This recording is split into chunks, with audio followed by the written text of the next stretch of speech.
트럼프 대통령이 핵심 정책에서 잇따라 성과를 거두고 있으나 앱스타인 스캔들 대처를 둘러싼 내홍 때문인 듯 여론 지지율까지 흔들리고 있습니다. 대학 학자 융자금 상환자들은 8월 1일부터 새로운 IBR 플랜으로 전환해야 하고 월 상환금은 2배 이상 늘어나게 됩니다. 트럼프 행정부 6개월 동안 국경 통제에 완전 성공해 불법 입국자들의 수를 최저 수준으로 떨어뜨리고 있습니다. 미국이 유학 연수, 취업 비자 신청자들에게 새로운 비자 수수료로 $250씩 부과하게 됩니다. 최근 기업들의 대규모 인력 감축의 진짜 원인이 인공지능의 도입에 있을 가능성이 크다는 분석이 나왔습니다. 시청자 여러분 안녕하십니까? 워싱턴 뉴스 투데이입니다. 트럼프 대통령이 국경 통제 성공, BBB법 관철, 이란 핵시설 폭격 등 핵심 정책에서 잇따라 성과를 거두고 있으나 앱스타인 스캔들 대처를 둘러싼 내홍 때문인 듯 여론 지지율까지 흔들리고 있습니다. 스캔들 대처에 대한 불만족 여론이 공화 진영 59%를 포함해 전체 75%로 올랐기 때문인 듯 트럼프 대통령의 전반적인 지지율은 45%로 나타났습니다. 한면태 기자의 보도입니다. 2기 취임 6개월을 맞은 도널드 트럼프 대통령이 핵심 정책들을 잇따라 관철을 했음에도 여론 지지율은 떨어지는 상황을 겪고 있습니다. We achieved more in 6 months than almost any administration could accomplish in 8 years. 도널드 트럼프 대통령은 미국은 지난해 죽은 나라로 더 이상 소생의 희망이 없었으나 나의 임기 6개월 만에 가장 뜨겁고 가장 존중받는 나라가 됐다며 자축했습니다. 트럼프 대통령은 취임 첫날부터 국경 통제에 성공해 불법 입국자들을 94%나 급감시키고 불법 체류자 체포 추방 작전에도 가속도를 내고 있습니다. 초대형 감세 조치를 연장한 BBB법을 독립기념일에 서명 발효시켰습니다.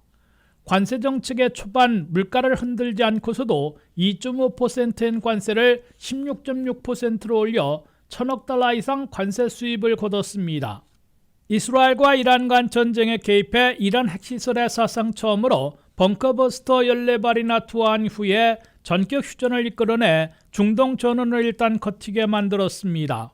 우크라이나와 50일 내 휴전하지 않으면 푸틴 대통령의 러시아와 거래하는 모든 국가들에게 100%의 2차 관세를 부과한다고 경고해 두고 있어 푸틴의 양보를 이끌어낼지 주목되고 있습니다.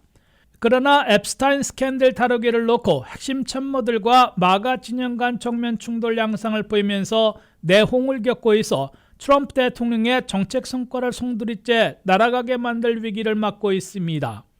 앱스타인 파일을 공개하면 트럼프 대통령이 나락에 떨어질 것처럼 위협했던 일론 머스크의 공개 언급으로 불거진 스캔들이 이제는 전면 공개하는 듯한 퍼포먼스를 했던 펜 본디 법무장관을 향해 마가 핵심 인물인 FBI 부국장 등이 위변조 가능성을 제기하며 공격하고 있어 내홍을 겪고 있습니다.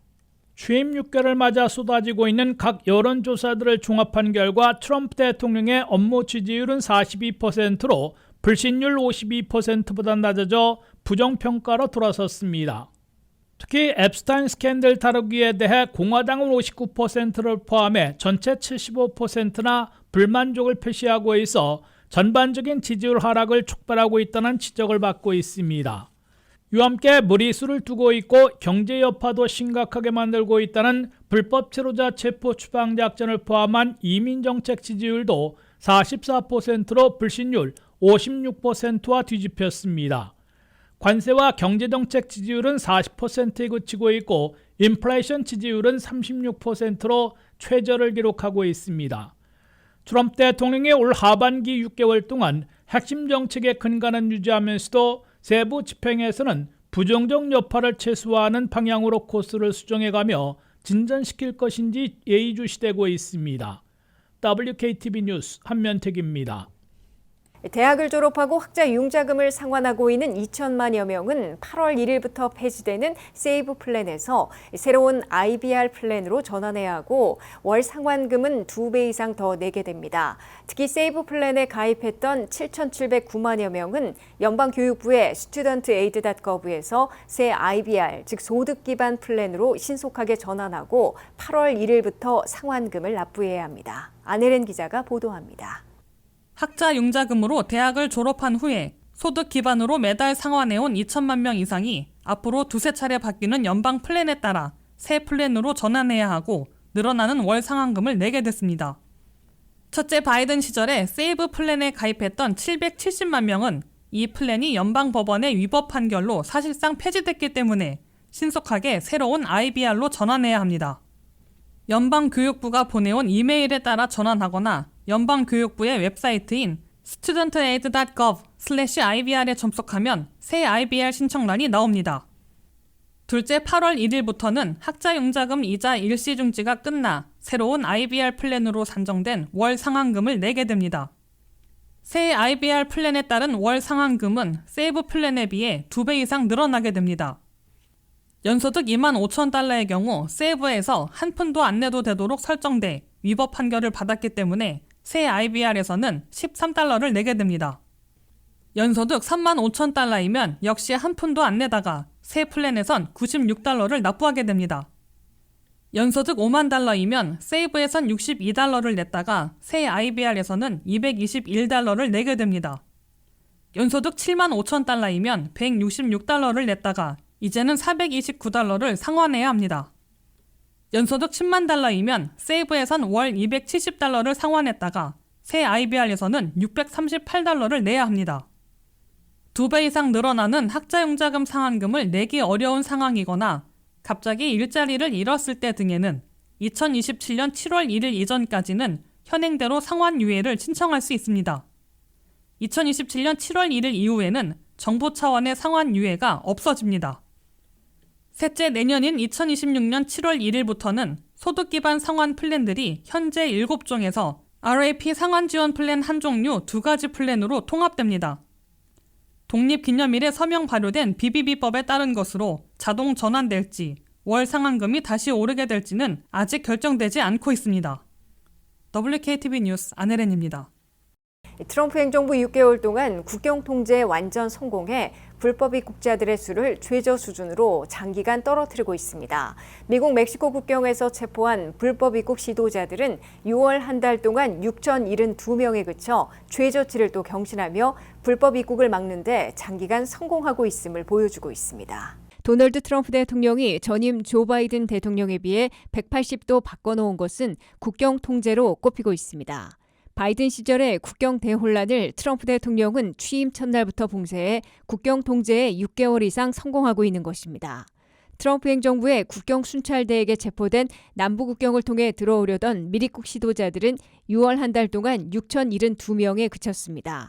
이는 3월의 최저치 7,183명에 비해 1,000명 이상 줄여 신기록을 갈아치운 것입니다. 불법 입국을 시도했다가 체포된 외국인들을 보면 2기 임기 초반인 지난 2월 8,347명, 3월 7,183명으로 줄었다가 4월에는 8,378명, 5월에는 8,725명으로 소폭 줄었다가 6월에 다시 6,072명으로 급감한 것입니다. 특히 바이든 전임 시절인 2024년도 같은 달과 비교해보면 90% 이상 급감했습니다. 바이든 시절 불법 입국 체포자들은 지난해 2월 14만 명이나 됐는데 트럼프 시절 2월에 8,350명으로 94%나 획기적으로 감소했습니다. 3월에도 바이든 시절 13만 7,500명에서 트럼프 시절 7,200명으로 급감했습니다. 4월에는 바이든 시절 12만 9천 명에서 트럼프 시절 8,400명으로 급감했습니다. 5월에는 바이든 시절 11만 8천 명에서 트럼프 시절 8,700명으로 93% 급감했습니다. 6월에는 바이든 시절에도 국경 차단 조치로 8만 3,500명으로 줄었는데 트럼프 시절인 올해에는 6,100명까지 급락시킨 것입니다. 트럼프 대통령은 취임사에서 국경 비상사태를 선포하고 미국 멕시코 국경을 사실상 봉쇄했습니다. 피난을 신청하기 위해 국경에 몰려들은 중미 출신 모든 외국인들에게 미국에 들어오지 못하고 멕시코에서 대기토록 하는 리메인인 멕시코 정책을 전격 실행하기 시작했습니다.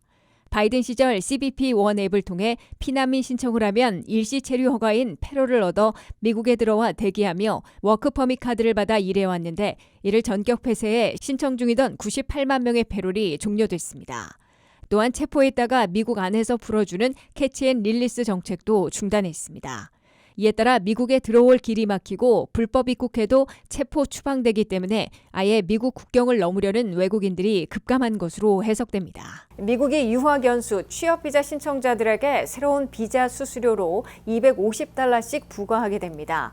다만 새 수수료는 미국에 왔다가 체류 시한 만료 5일 안에 출국하면 되돌려받을 수 있습니다. 한면태 기자의 보도입니다. 독립기념일에 서명 발효된 BBB법에서는 새로운 각종 비자와 피난민 신청 수수료 등이 대거 포함됐습니다. 비자 수수료 인상은 9월 30일 끝나는 현 회계년도까지는 이 법에 규정된 새 수수료를 부과한 다음 10월 1일 시작하는 새 회계년도에는 물가 상승률만큼 더 인상됩니다. 첫째, F 유학비자, J 연수비자, H1B 전문직을 포함하는 취업비자를 발급받는 외국인들은 새로운 비자 신뢰성 수수료로 $250씩 부과받습니다. 유학생들은 현재 비자 신청비로 $185, 온라인 유학생 등록 프로그램인 SEBP 수수료로 $350를 내고 있는데 여기에 $250가 추가돼 $785를 내게 됩니다.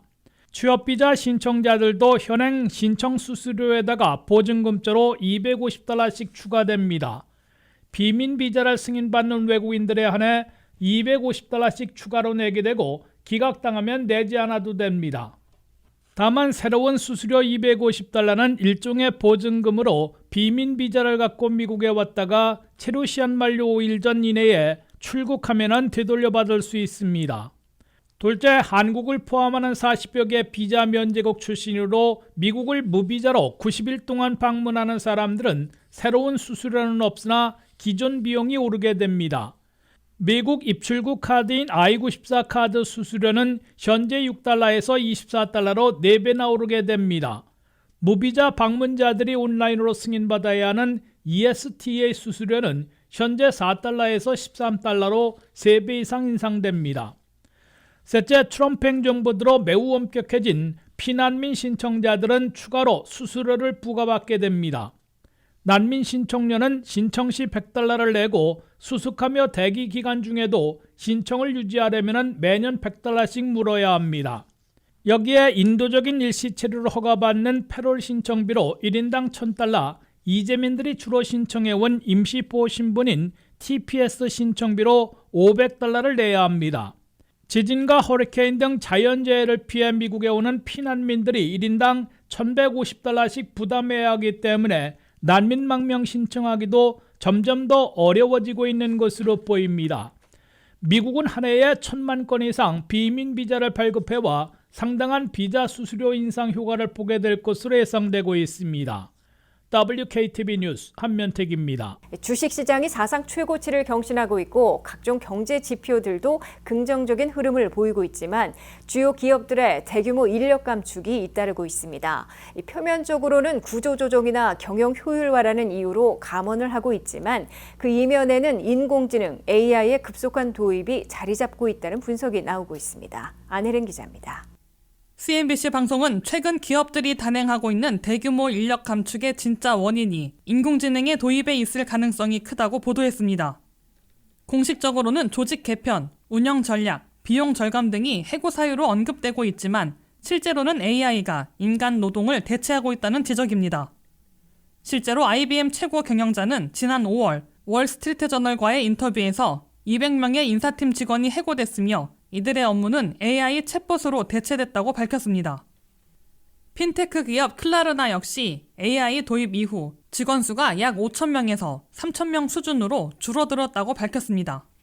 이처럼 일부 기업들은 AI가 감원의 직접적인 원인임을 인정하고 있지만 대다수 기업들은 그 사실을 공개적으로 드러내지 않고 있습니다. 전문가들은 대부분의 기업들이 우리는 AI로 사람을 대체한다고 말하지는 않지만 실제로 그런 일이 벌어지고 있다며 이를 공개되지 않은 AI 주도의 인력 재편성이라고 분석했습니다. 직원들의 반발을 줄이고 기업 이미지 훼손을 방지하며 정부 규제를 피하기 위해 감원의 진짜 이유를 감추는 전략이라는 겁니다. 이와 같은 분위기 속에서 AI 도입을 공개적으로 언급했던 일부 기업들은 역풍을 맞기도 했습니다. 언어학습 플랫폼 듀오링고는 AI로 인해 계약직을 줄이겠다고 밝혔다가 내부와 외부의 거센 반발을 받고 해당 계획을 철회한 바 있습니다.